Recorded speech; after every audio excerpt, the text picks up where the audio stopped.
Қазақ тілі пәні тақырыбы әңгіме жазамын, сөйлемдегі сөздердің байланысы. 59-шы сабақ. Бүгінгі сабақта сөйлемдегі бір-бірімен байланысып тұрған сөздерді сұрақ қою арқылы табасың. Сурет бойынша әңгіме құрастырып жазасың. 38-ші жаттығуға қарайық. Мәтін тақырыбы бойынша оның мазмұнын болжап көр. Қияндағы ұя.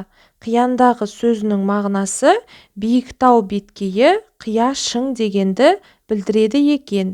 Яғни, биік тау беткейіндегі ұяда қай құстар тұрады екен? Суретке қарап болжап көр.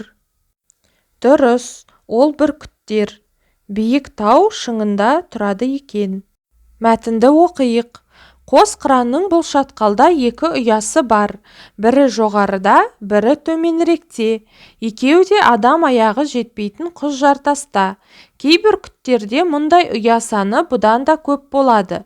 Бұл да жайдан жай емес. Ұрпағын аман сақтап қалудың бір амалы.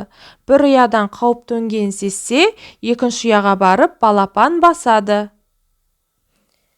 Сен де мәтінді мәнерлеп оқуды ұмытпа. 40-шы жаттығу. Сөйлемдерді қатесіз көшіріп жаз. Қоршаған орта біздің ортақ үйіміз. Оны таза сақтау керек. Кез келген жерге қоқыс тастама. Оқушылар, суретке назар аударайық. Бұл медеу мұз айдыны. 41-ші жаттығу 118-ші бет. Осы сурет бойынша әңгіме құрастырып жаз.